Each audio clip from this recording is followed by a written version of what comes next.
క్రికెట్లో భారత్ పాకిస్తాన్ మధ్య చాలా కాలంగా కొనసాగుతున్న ఉద్రిక్తత మరో కొత్త మలుపు తీసుకుంది. గత సంవత్సరం వరకు ఈ వైరం మైదానం వరకే పరిమితమైంది. 2025 ఆసియా కప్లో 3 సార్లు ఈ రెండు టీమ్స్ తలపడిన ప్లేయర్స్ హ్యాండ్ షేక్ కూడా చేసుకోలేదు. ఇప్పుడు పరిస్థితి మరింత దిగజారింది.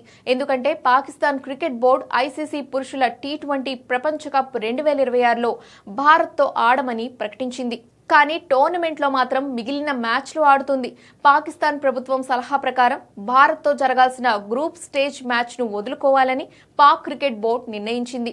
దీంతో పాకిస్తాన్ ఆ మ్యాచ్ నుంచి వచ్చే 2 పాయింట్లతో పాటు భారత్ పాకిస్తాన్ మ్యాచ్ వల్ల వచ్చే భారీ ఆదాయాన్ని కూడా వదులుకోవడానికి రెడీ అయింది. పాకిస్తాన్ దీనిపై ఇప్పటికే ప్రకటన చేసినప్పటికీ బీసీసీఐ మాత్రం తన ప్లాన్స్ మార్చుకోబోమని స్పష్టం చేసింది. భారత ఐసీసీ మార్గదర్శకాల ప్రకారం ముందుకు సాగుతోంది. భారత జట్టు మ్యాచ్ జరగాల్సిన శ్రీలంకకు ట్రావెల్ చేస్తోంది.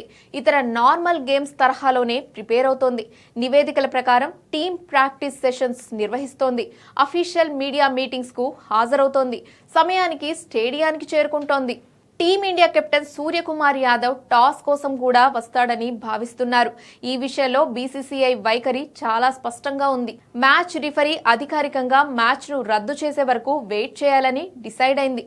అప్పటి వరకు అనవసర ఊహాగానాలను భారత్ పట్టించుకోదని, అవసరమైన అన్ని ప్రోటోకాల్స్ పాటిస్తుందని బీసీసీఐ అధికారి ఒకరు స్పష్టం చేశారు. ఈ మ్యాచ్ కొలంబోలోని ప్రేమదాస్ స్టేడియంలో జరగాల్సి ఉంది. ఈ ప్రతిష్టాత్మక మ్యాచ్ కు ఆతిథ్యం ఇవ్వడానికి స్టేడియం రెడీ అవుతోంది. భారత్ పాకిస్తాన్ మ్యాచ్ ఐసీసీకి అత్యధిక ఆదాయాన్ని తెచ్చిపెట్టే మ్యాచ్లలో ఒకటి కాబట్టి ఈ రెండు జట్లను రెగ్యులర్ గా ఒకే గ్రూప్ లో ఉంచుతారు. ఒకవేళ ఈ మ్యాచ్ జరగకపోతే సుమారు 200 కోట్ల నష్టం వాటిల్లే అవకాశం ఉందని నివేదికలు సూచిస్తున్నాయి. 2023-24 ఆర్థిక సంవత్సరానికి పీసీబీ మొత్తం వార్షిక ఆదాయం సుమారు 300 కోట్లు మాత్రమే. ఆదివారం పాకిస్తాన్ ప్రభుత్వం సోషల్ మీడియా ద్వారా 2026 టీ20 ప్రపంచ కప్లో తమ జట్టు పాల్గొంటుందని చెప్పింది. అయితే ఫిబ్రవరి 15న భారత్తో జరగాల్సిన గ్రూప్ స్టేజ్ మ్యాచ్లో ఆడదని కూడా ప్రకటించింది. పీసీబీ, బీసీసీఐ మధ్య కుదిరిన ముందస్తు ఒప్పందం ప్రకారం రెండు జట్లు న్యూట్రల్ వెన్యూస్ లో మాత్రమే ఒకదానితో ఒకటి తలపడతాయి. దీని ఆధారంగా పాకిస్తాన్ అన్ని మ్యాచ్లు శ్రీలంకలో జరగనున్నాయి. అయితే పాకిస్తాన్ చివరి నిమిషంలో ఇండియాతో ఆడమని ప్రకటించింది. ఈ నిర్ణయాన్ని ప్రతీకార చర్యగా అభివర్ణిస్తున్నారు. ఐసీసీ తీరుకు నిరసనగా బంగ్లాదేశ్ కు సపోర్ట్ ఇచ్చే ఉద్దేశంతో ఈ నిర్ణయం తీసుకున్నట్లు పీసీబీ పేర్కొంది. ఇటీవల బంగ్లాదేశ్ తన అన్ని మ్యాచ్లను ఇండియా నుంచి వేరే చోటికి మార్చాలని కోరిన సంగతి తెలిసిందే.